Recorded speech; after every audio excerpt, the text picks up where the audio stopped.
वो एक जो भक्त कैटेगरी है जो भाजपा में और आरएसएस में, वो भक्त कैटेगरी बता रही है कि हर जगह शिवलिंग है। अगर हर जगह शिवलिंग है तो एक फाउंटेन जो है इंडिया गेट पे भी लगा हुआ है वो भी शिवलिंग है। अब यहाँ भव्य मंदिर बनाओ, क्या दिक्कत है? ऐसे तो फाउंटेन हर एक ऐतिहासिक इमारत में, जितने भी हमारे हेरिटेज जो हमारी यहाँ पर मोन्यूमेंट है, उन हर जगह एक ना एक बड़े बड़े फाउंडेशंस लगे हुए हैं। फाउंटेन को बता रहे हैं कि ये शिवलिंग है। कि ये भाजपा की एक सोची समझी साजिश है। साजिश इसलिए इस देश में ज़बरदस्त बेरोज़गारी चल रही है। साजिश इसलिए इस देश में आज डॉलर कहाँ पर है आप देख सकते हैं। बेरोज़गारी चरम सीमा पर है। इतिहास में सबसे ज़्यादा बेरोज़गारी इस वक्त भारत में है। महंगाई का ये आलम है कि आज देश में गरीब लोगों को खाने के लिए 2 जून की रोटी जुटाना बहुत मुश्किल काम है। हर तरफ महंगाई है। सारे PSUs बेचने का काम कर रही है।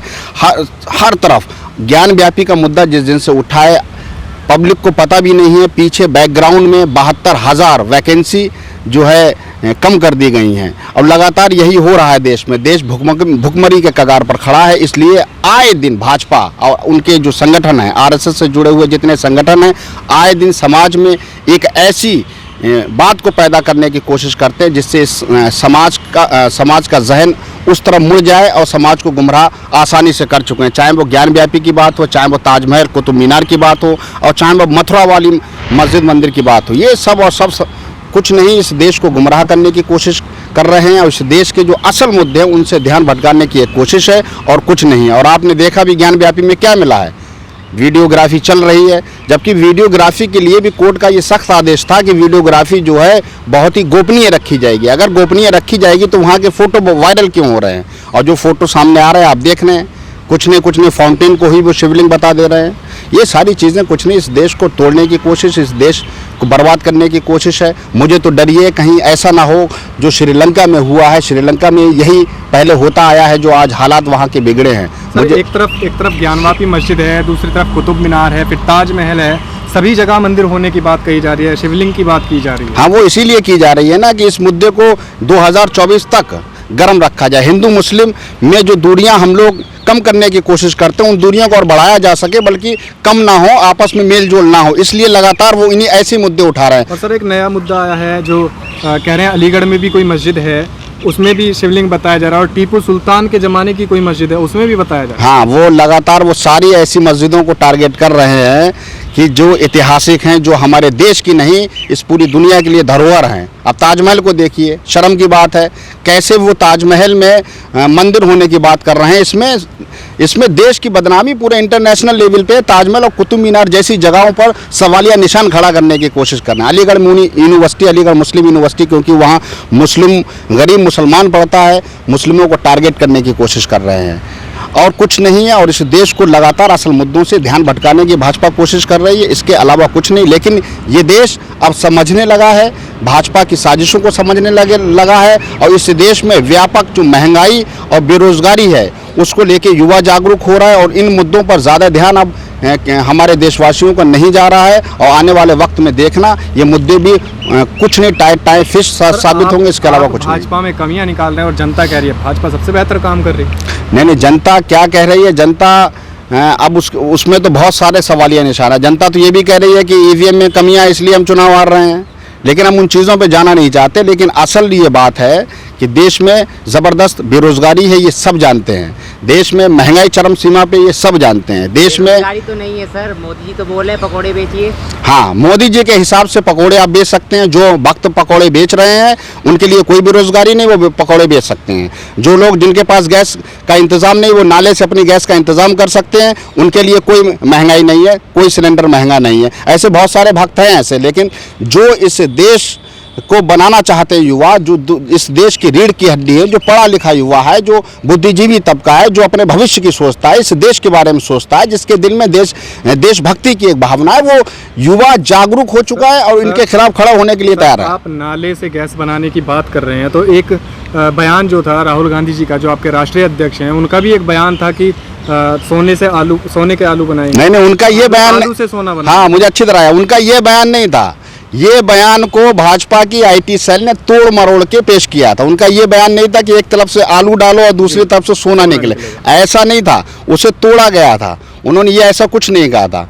वो भाजपा की आईटी सेल ने ऐसा प्रचार भ्रामक किया है कि वो आलू से सोना निकालना, ऐसी कोई बात ही नहीं करी है। मुझे अच्छी तरह उस बयान को याद है।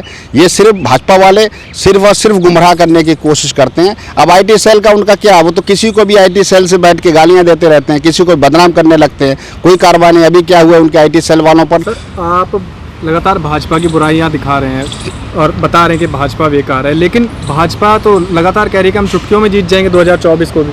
हाँ, क्योंकि हो सकता है उनके पास कोई जादू की छड़ी है, हो सकता है वो ईवीएम पे इतना भरोसा कर रहे हैं इसलिए चुटकियों में जीत जाएंगे। ऐसा कुछ नहीं है। इस बार भाजपा 2024 में चुनाव हारेगी।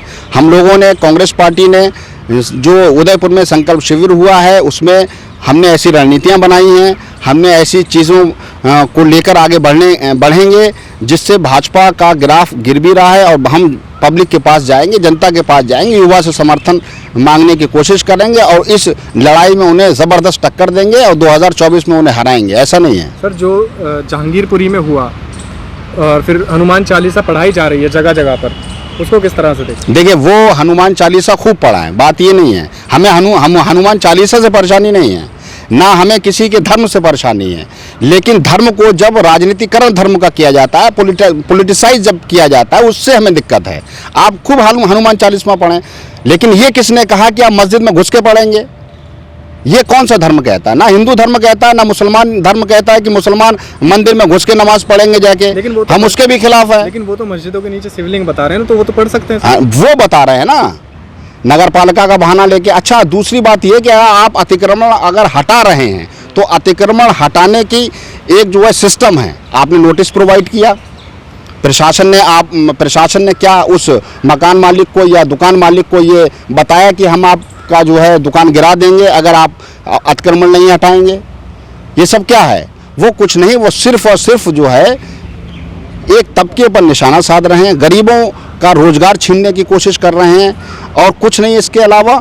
और एक मैसेज देने की कोशिश कर रहे हैं कि अब इस देश में सिर्फ और सिर्फ या तो मोदी जी की चलेगी या योगी जी की चलेगी। वो ये मैसेज देने की कोशिश, हिंदू, वो तो उनका खुला एजेंडा है। उन्होंने उनके नेताओं ने कई जगह ऐसा कहा है, कई जगह आपने देखा होगा वो संविधान के खिलाफ बोलते हैं। और जो पार्टी और जो देश का नागरिक अगर संविधान के खिलाफ है तो वो इस देश के खिलाफ है। इस देश के लोगों को ये समझना चाहिए, इस देश के युवाओं को ये समझना चाहिए, ये देश संविधान से चलेगा या मनुस्मृति या आरएसएस की सोच से चलेगा, इस देश को ये फैसला करना होगा। यहाँ के युवा तो कह रहे हैं ना, हमें मंदिर चाहिए, रोजगार मिले ना मिले।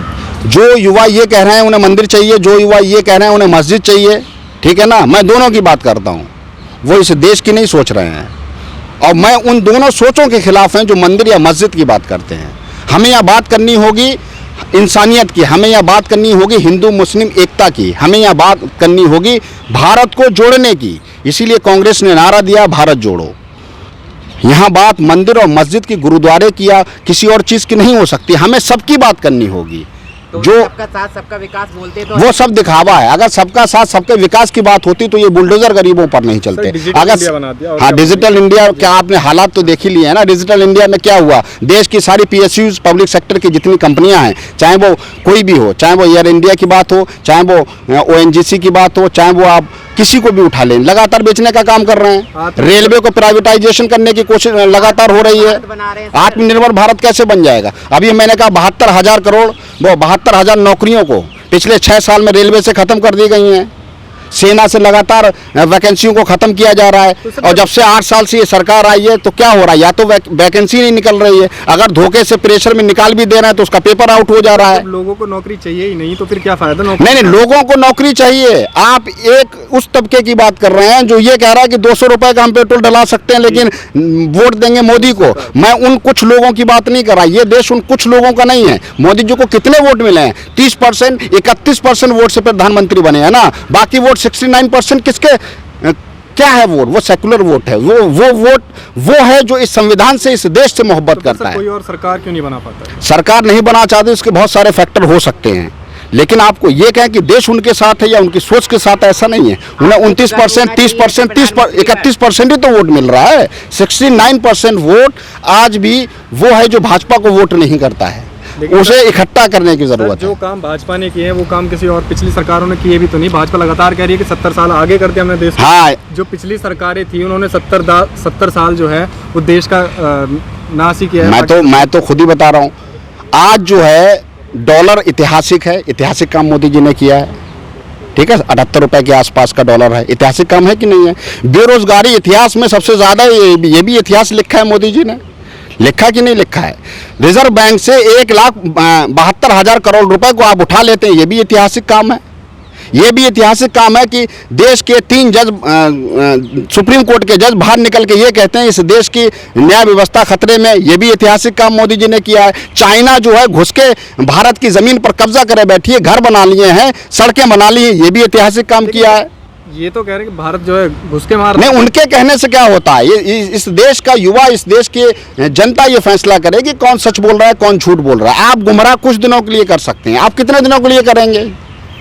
धीरे धीरे सबको समझ में आ रहा है, सबकी आंखें खुल रही हैं कि मोदी जी क्या बोल रहे हैं और क्यों बोल रहे हैं। बुलडोजर क्या है और क्यों चल रहा है, किस पे चल रहा है, ये सबको समझ में आ रहा है। आप वक्त का इंतजार करो। बुलडोजर तो सर सभी पे चल रहा है ना। सभी पे चल रहा है, लेकिन गरीबों पे चल रहा है। किसी अमीर की कोठी गिरी, अतिक्रमण सिर्फ गरीबों का है। लोगों ने कोठियां सड़कों पर बना रखी हैं, हवेलियां सड़कों पे बना रखी हैं, गिरी। बीजेपी के प्रदेश अध्यक्ष दिल्ली के, उनके यहाँ भी अतिक्रमण गिराया आपने? नहीं गिराया ना। सिर्फ और सिर्फ गरीबों को दबाने की कोशिश की जा रही है और डराने की कोशिश की जा रही है, दबाने की कोशिश की जा रही है, और कुछ नहीं इसके अलावा। आखिरी सवाल है, क्या लग रहा है हिंदू राष्ट्र बन पाएगा नहीं बन पाएगा? हिंदू राष्ट्र, ये भारत है, ये हिंदुस्तान है, मोहब्बत का देश है। और ये देश भी मोहब्बत से और लड़ाई से, इस तरीके नफरत से नहीं जीता है। मोहब्बत से सब लोगों ने, हिंदू, मुस्लिम, सिख, ईसाई, जितने भी जाति धर्म है, सब ने इकट्ठे होकर इस देश की आज़ादी की लड़ाई लड़ी है। अगर आपने अभी तक हमारा चैनल सब्सक्राइब नहीं किया है तो सब्सक्राइब करें और घंटी का बटन बिल्कुल भी दबाना ना भूलें ताकि सभी लेटेस्ट खबरें पहुंच सकें आप पे सबसे पहले।